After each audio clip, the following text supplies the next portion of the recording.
Akafaliana no tsy diako ny tokantranonao amin'ny alalan'ny Coltivy amin'ny ity hariva ity. Anarahana indrindra ny resaka momba ny ara-panatanjahantena amin'ny kolosporo izany. Miaraba tompoko lasy tompoko vavy ary dia manasanao anaraka izany ho amin'ny hatrany farany. Ny resaka momba ny 15 maquis de Madagasikara, ny fifatenana ireo ekipam-pirenena amin'ny tontolon'ny baolina lavalava.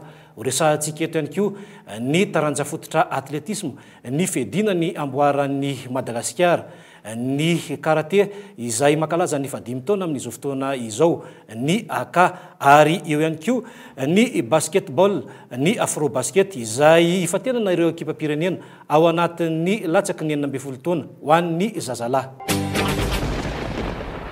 Ny fifatenana ny ekipam-pirenena malagasy ao anatin'ny baolina lavalava ny 15 maquis de Madagasikara izay andrafitra indrindra ny andeha ho an'ny Afrique du Sud ny 12 ny volana jona ho avy izao. Vonona tanteraka ireo ekipam-pirenena ireo amin'izao fotoana izao. Andeha rahantsika ny fanadihadiana mahakasika izay. Fanomanana ny CAN 2013 izay atao eto Madagasikara tao aorian'ny fanazarantena teny amin'ny kianjan'ny Maquis tety Andotam-pianaka dia navoakan'ireo mpanazatra ny anaran'ireo mpilalao 420 hiatrika lalao fitsapana any Afrika Atsimo ny 12 ny volana jona ho avy izao. Mpilalao 7 avy amin'ny Iarivo Rugby Club, miampy 5 avy amin'ny 3FB, Kosfa 4, US Nakady Fotsy 3, US Nikup 2, UASC Semino ray, Tammananosy B ray ary TFMA Naniboakely Manohatra iray. No nalahatry Bertin zoto mpanazatra ny Maquis de Madagasikara iondrana atsy Afrika Atsimo amin'izay. Mpilalao tsara avokoa ireo 630 voatana farany saingy ny toerana ho an'ny Afrika Atsimo no voafetra ihany ka izay no antony nahatonga an'ireo safidy ireo. Teo ny efa fahazarana lalao iraisam-pirenena sy ny efa fahazarana miatrika ho an'ireo mpilalao ireo ho hiatrany i Bertin zoto mpanazatra ity ekipam-pirenena ho an'ny baolina lavalava ity. Aorian'io fivoahana any ivelan'io dia mbola ampiana enina ireo mpilalao tonga azo 30 tazonina ao anatin'ny fanomanana ny CAN 2013 ho amin'ny vondrona A ity izay ho raisitsika etsy Mahamasina ny 10 ny volana Jolay ka hatramin'ny 14 ny volana Jolay ho avy izao izay rehetra izay. Eo amin'ny Torakara Centre dia napetraka usolon'ny José Rakotarson izay heverina fa tsy havita zato-sanjaton'ny andraikitra noho ny mbola olana eo amin'ny kitrokeliny no nisoloana any Lesabotsy mpilalao any Iarivo Rugby Club ary efa zatrady ihany koa eo amin'izay tontolo ny baolina lavalava izay. Any mpilalao mbola tanora amin'izy ireo eo amin'ny fanatevenana ny Maquis Junior izay mbola ozarina hiatrika fifananana iraisam-pirenena ihany koa iponina izay mpilalao ao amin'ny USA Nakady Fotsy amin'izao fotoana izao ary dia voantso ihany koa ny tovolahy. Raha ny anaran'izy 420 mirahalahy andeha anatrika ny lalao ara-piralahiana amin'ny sabotsy ho avy izao dia ny avy ao amin'ny IRC Lesabotsy Dadatou, Ibrahim, Bien, Toussaint, Tino ary Izaki. Raha amin'ny ekipa ny 3FB kosa indray dia ahitana ny Ridge, Rabe, Toltra, Sidonie, José. Eo amin'ny ekipa ny Kosfa kosa ahitana ny Zou, Gogo, Dolph, Do. Eo amin'ny ekipa ny US Nakady Fotsy, Claudio, Poun, Christian. Ny ekipa ny US Ikup, Yasna sy Donald. Avy amin'ny ekipa ny UASC na ny Semino dia Isul B, ny Tammananosy B, Koko ary ny TFMA Ibenja. Izy 420 mirahalahy ireo dia vonona avokoa na ara-tsaina na ara-teknika ary itondra avo izay sehatra iraisam-pirenena eo amin'ny baolina lavalava izay.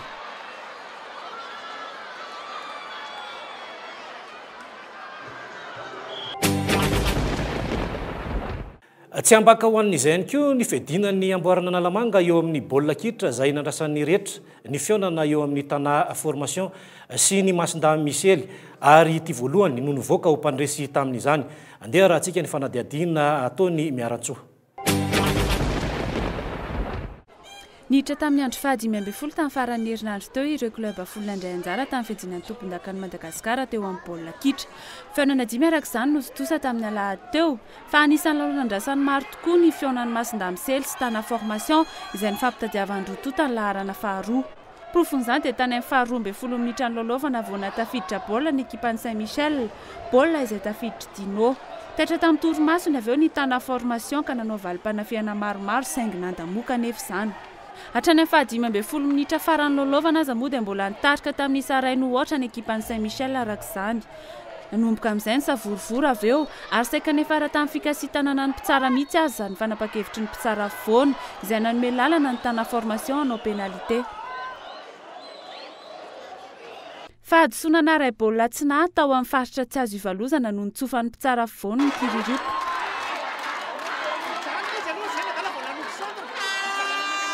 Niato kely mihitsy aza ny lalao ary ny fanazava ny mpilalao ny Saint-Michel sy ny mpitsara.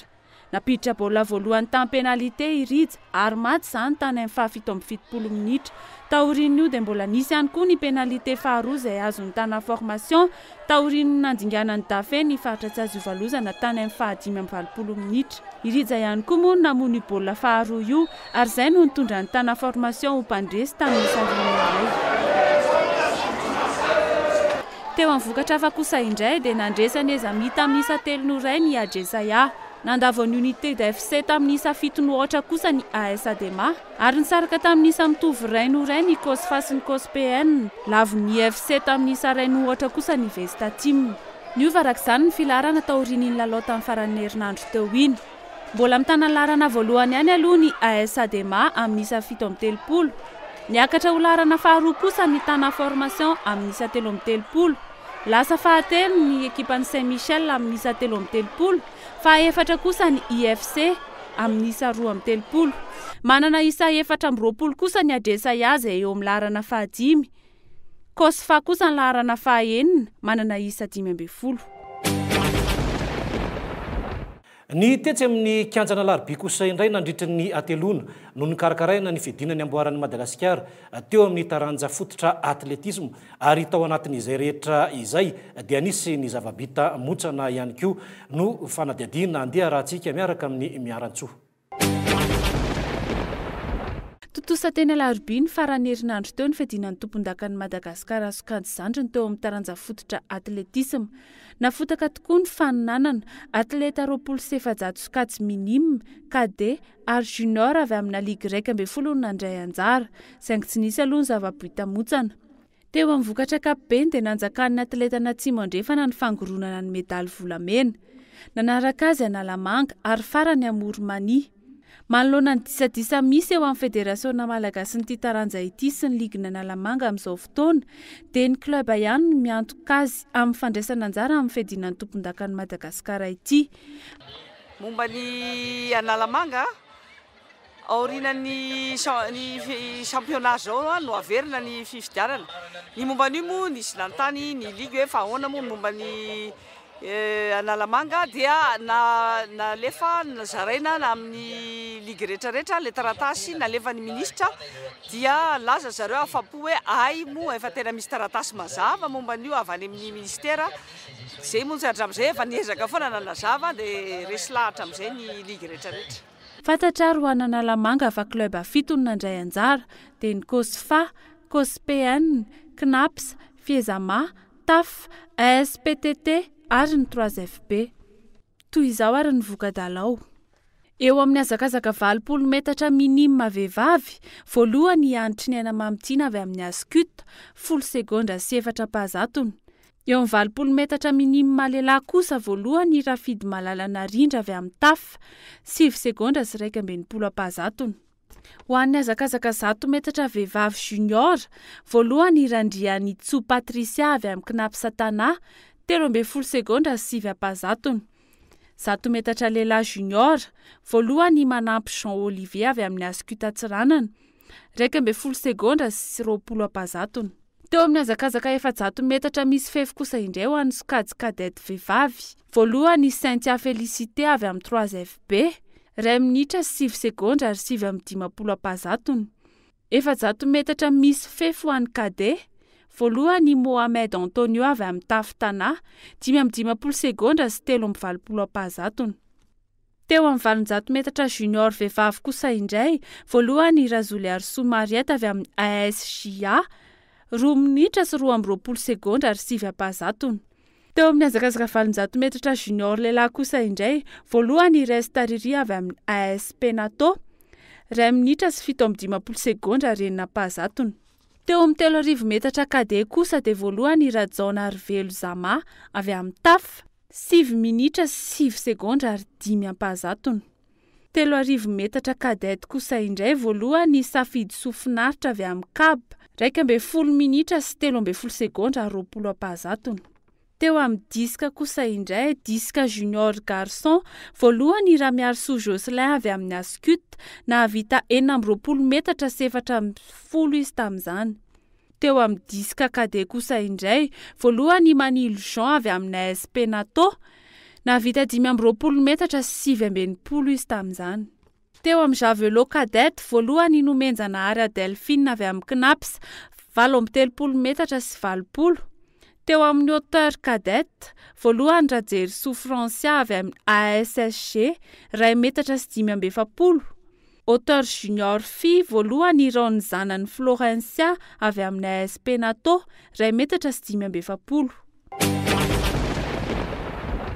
Efa vonona ihany koa ny ekipatsika malagasy latsaky ny 11 taona eo amin'ny Afrobasket izay ho raisitsika eto Madagasikara ny 7 ka hatramin'ny 7 volana Jolay ho avy izao. Etsy lampam-kolontsaina sy ny fanatanjahantena no anatanterahana izany ary dia efa miroso moa izay fifantenana ireo ekipam-pirenena antsika ireo. No fanadihadiana no andeha arahantsika.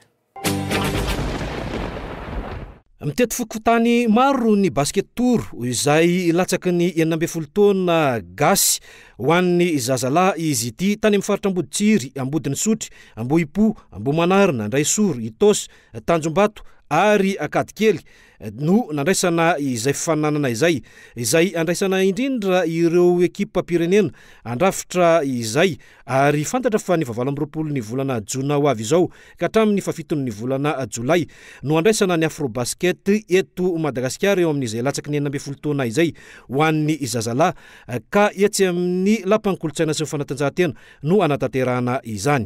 Ny zavatra azo ambaragna maloha dia efa ao anatin'ny ataontsika hoe fanomanana tanteraka ary efa vonona tanteraka ny mpilalao andranjara amin'ny Afrobasket U16 moa zany efa 12 zany zao ny confirmé amin'ny 12 tokony ho avy inona fa amin'ny herinandro ambony iny dia efa feno ny mpilalao ny ekipa 12 avy any Afrika ny fa 12 moa dia isika malagasy zay efa tsika moa zany efa manomana tena fatratra manao entraînement indro isanandro ny ireo mpilalao tsika ireo.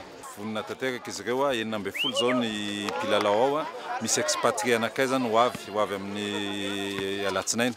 Eo amin'ny resaka toe-batana teo nanotaninareo teo moa zany dia manana pivot mihoatra ny 2 metatra sy 10 tsika misy eo amin'ny enina eo. Manana ihany koa le expatrié niteneniko teo dia avy any Marseille zany hoe malagasy milalao any Marseille efa tafiditra amin'ny Coupe de France. Eo amin'ny ankapobeny angamba aloha eo amin'ny hoe andrasantsika an'le lalao ny fiara-miasa moa zany dia fiara-miasa amin'ny fanjakana voalohany indrindra ny ministère en sport eo ihany koa ny vice primature ny aménagement du territoire et du développement dia eo ny partenaire antsika maro samihafa efa zatra miaraka amintsika toy ny Telma zany sy ireo maro tsy voatanisa. Ny eo amin'ny resaka arbitrage moa rehefa ohatran'izao dia samy mitondra ny arbitre ny daholo ny firenena rehetra dia misy ny arbitre neutre dia eo amin'ny lafiny technicien ihany koa dia misy stage mbola ho atao amin'ny resaka arbitre zay avy any ivelany frantsay no ho avy ampanao stage ny officiel atsika ny officiel rehetra zay anao eo 2 andro alohan'ny tomboan'ny lalao. Eo amin'ny fampiatranona indray dia toerana anankiroa no hiatranony ny vahiny dia ny toerana fahatelo moa zany a misy ny mpilalao malagasy efa tomombana tsara daholo izy ireo a ataontsika miandry ny fahatongavan'ny ireo mpilalao tsika zany zao a ny amin'ny resaka transport resaka ny organisation rehetrarehetra na resaka protocolaire ny communication ngamba sisa zany a efa nanomboka moa amin'ity afrobasket tour ty ny atao hoe communication na promotion an'le afrobasket ary ny lalao famaranana amin'le afrobasket tour sesgasy dia atao any Mahamasina amin'ny 22 sady isy ihany koa ny test ho an'ny ireo équipe nationale tsika U16 ireo a ireo ngamba atao hoe fivoahany officialy amin'ny 12 volana oktobra zay ny tenako manokana aloha dia somary talanjona mihitsy raha nahita fa hoe rehefa nataony fitiliana zany fitiliana zay tatao amin'ny fédération moa efa nanao ihany tao anatin'ny enim-bolana zay nisy ihany koa ny fitiliana niaraka tamin'ny ministère sport tamin'ny alalan'ny Taniketsa fa tsy mitsangamenatra tsika mitoebatana satria misy 2 metatra sy 4 2 metatra sy 7 ireo mpilalao-tsika latsaky ny 12 taona ireo marina moa fa misy ny 2 metra ny amin'izareo égyptianina ohatra na amin'izareo tunisianina fa ataoko angamba fa toe-batana pivot na première division teto amintsika no efa hita ihany koa amin'izao fotoana izao. Efa vonona tanteraka ny fandraisana ny afrobasket latsaky ny 12 taona ho an'ny zazalahy eto Madagasikara amin'izao fotoana izao ary ny andro sisa no andrasana ao anatin'izay. Fankalazana ny 5 taona ny aiady karate zay natao tetsy amin'ny ekara nanalamaintsy nandritra ny 2 andro. Marobe moa ry mpandray anjara tao anatin'ny izay ary ny Tanketsa no tena nomena sehatra tamin'ity indray mitoraka ity. Andeha rahantsika ny fanazavana mahakasika izay. Hetsika ara-panatanjahantena tamin'ny aiady karate no jobily 5 taona ny aka tetsy amin'ny ekara nanalamaintsy moa no nanatanterahana izany ny omaly tontolo andro. Dia fankalazana famaranana ny fankalazana 5 taona zay isan'ny tamin'ny fitompivavahana tamin'ny herintaona dia nitohizana tamin'ny fampirantiana dia natsina fitsangatsanganana faobe ary rehefa avy eo dia faranana amin'izao interclub ny aka Varajany zao. Ny mpanjay anjara zany dia ataoko any amin'ny club izy aloha zany misy club valo zany ny aka zay miaraka amin'ny tenanay moa zany dia ao ny aka Varajano, aka Nalamaintsy, aka Masinandrina, aka Ambohipo, aka Njorobe, aka misy école privée ihany koa izy, aka Lemoano, aka La Source. Dia ao anatin'ireo ankizy rehetra zany dia miisa any amin'ny 700 ano any ny ankizy mpifaninana manomboka amin'ny 5 taona ka manjaba-tonga ny senior. Raha ny vokatra tamin'ireo mpandray anjara rehetra dia teo amin'ny 9 sy ny 7 taona ho an'ny vehivavy latsaky ny 20 kilao dia lasan'ny Gabriela avany Anjorobe. Raha ho an'ny teo amin'ny 9 sy ny 7 taona kosa indray mihoatra ny 15 kilao ho an'ny vehivavy dia no batain'ny Fenso avetsy Ambohipo.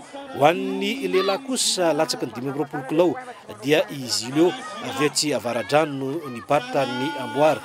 Ny teo amin'ny 15 kilao mihoatra ho an'ny lehilahy dia Ifinona avy amin'ny La Source no nahazo izany. Inona ary no tanjona? Ny tanjona zao fananana zao zany fananana voalohany nataon'ny interaka. Ny tanjona zany dia mba hijerevana andreo solofo dimbin'ny ala kolokolo dimbin'ny vary amin'ny resaka karate. Tsara marihana fa mijoka titakely zao zay hitanareo hoe manomboka ny ankizy kely 10 taona dia eo zany no ahitantsika hoe reto no avin'le karate malagasy. Fa raha ohatra ka ny senior foana ny karakaratsika na ny cadet junior dia tsy manana hoavitsony zany ny karate fa izay ny antony tanjona an'le izy. Talohan'izao tsy misy fananana misy tamin'ny fankalazana amin'ny 5 taona fa ny ninay mihitsy amin'izao ary ho farananay izy amin'ny farany nanasa club zay Makawa nanao rencontre aminay par équipe mba testeanay ihany koa ny fahaizanay hoe manahoana sy manahoana mo fa sao dia hoe mahery an-tananay ihany koa fa dia misy ny raha tokantranonay ary misy lera raha tokantrano ny aka contre Makawa. Fa eo amin'ireo vokatra hafa kosa indray raha teo amin'ny sokajy vehivavy 19 taona kosa indray mihoatra ny 70 kilao dia lasany Kati avetsy Ambohipo. Raha ho an'ny lehilahy kosa latsaky ny 70 kilao dia Telma avany Anjorobe no nibata izay Amboara izay. raha ho an'ny lehilahy mihoatra ny 70 kilao kosa indray dia tsy ferana avatsy avaradrano no ny bata ny amboara. Tsara mampafantatra fa ireo voalohany dia notolorana amboara ary ny faharoa kosa nomena ny medaly. Ity hetsika fankalazana ny 5 taona ny akatimo dia mbola mijanona eto Antananarivo hatrany ary izahana ny anaparitahana izany manerana amin'ny Madagasikara ajoatsy.